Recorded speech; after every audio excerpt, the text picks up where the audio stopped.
Namaste, everyone. Welcome back to Waking Up with Mindful Serenity, and we're going to continue not so much with answering questions, but with the discussion of certain things that are quite important to our personal developments, or to some would say to our spiritual developments, to our becoming better human beings. And the thing I like to talk about today is something called purpose, our life purpose, and what it is, and how do we find it, and what exactly that purpose might be for every individual. To me, it is a loaded word that has a lot of connotations associated with it that keep us in this doing and activity centered mindset that probably isn't the best, healthiest way for us to process through life. When we say purpose, we think in terms of what we can do, what job we can take on, what cause we can get involved in, what activity will bring us the most sense of fulfillment. But purpose, I'm learning the hard way, is not so much what we do, but how we do the things we do. I have recently been told that this little job that I've been partaking in is no longer going to be available for me, which is great because that means the services that I was helping with will be taken over by someone much more qualified than myself with the education, certification, and all that is needed to do this type of job. But at the same time, I felt a great and strange sense of loss on hearing that, even though I was anticipating that my little stint that I was doing was just simply to serve. My intention when I began it was to serve and to do good and to help in a situation that I think that I may have the qualifications to be helpful in, and to help other individuals who might need exactly what I have to offer.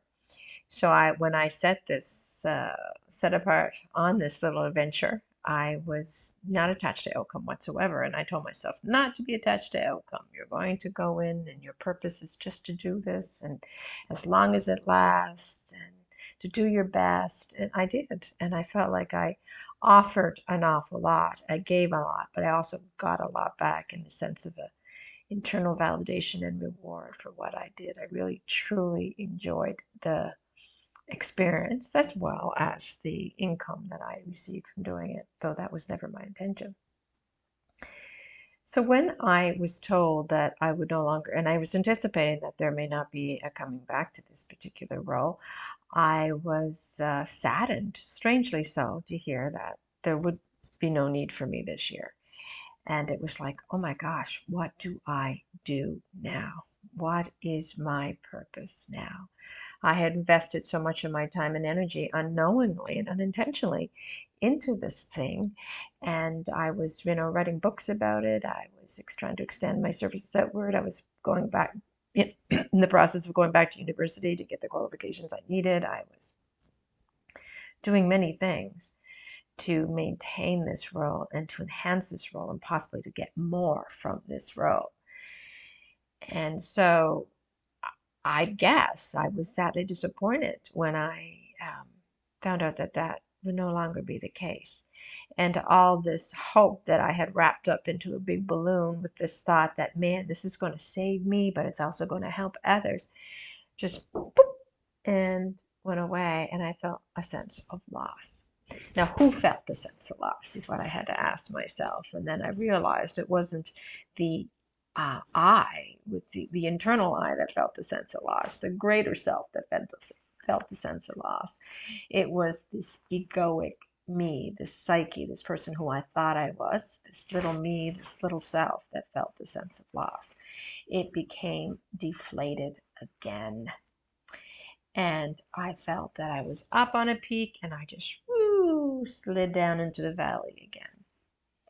And that is what Wayne Dyer calls the, ups and downs of life, what the Tao is always referring to, how the peaks and valleys of life. There is no straight course in life. We're going to have ups, we're going to have downs. But sometimes with our thinking minds and our psyches, we are building on this idea of little me and what little me needs to survive or to feel comfortable. And we put a lot of our focus and attention on the drama of this little me and what it needs. And to survive. And when it loses or suffers pain or whatever, we have this tendency to focus on that and get stuck in that. We feel this sense of deflation and the sense of depression, so some may call it, as we slide down that hill of prosperity or that hill of so-called egoic success into the reality of life, into the ups and downs of this physical world, this very dualistic world. The physical world is made of duality. You cannot have an up without a down. You cannot have a straight line without a crooked line. You cannot have darkness without light. You cannot have happiness without sorrow. And that is the nature of the physical world that the ego, the little me, is attached to, that has somehow created and manifested, that somehow is stuck in.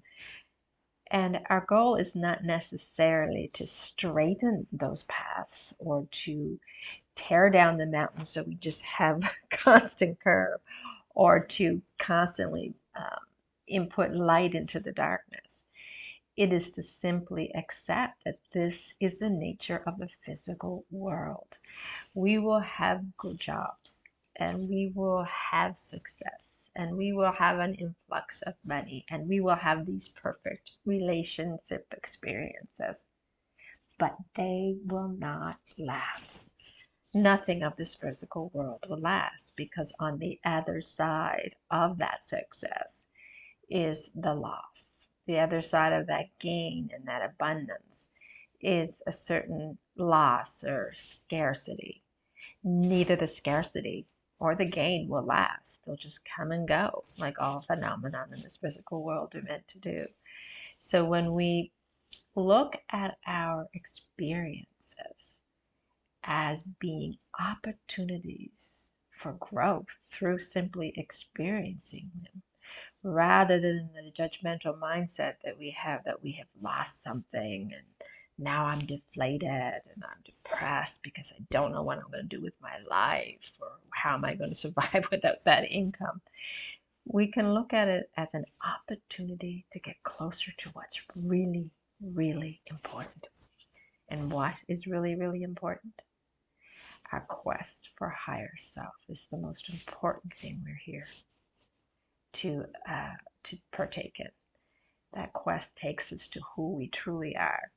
And who we truly are is not the human we call me or you call whatever, that goes up and down these peaks, that is constantly maneuvering around trying to control the external environment so that it's smooth and straight. Who we really are is the observer of it all, the witness of it all. We are the awareness that gets to experience all of this, these ups and downs.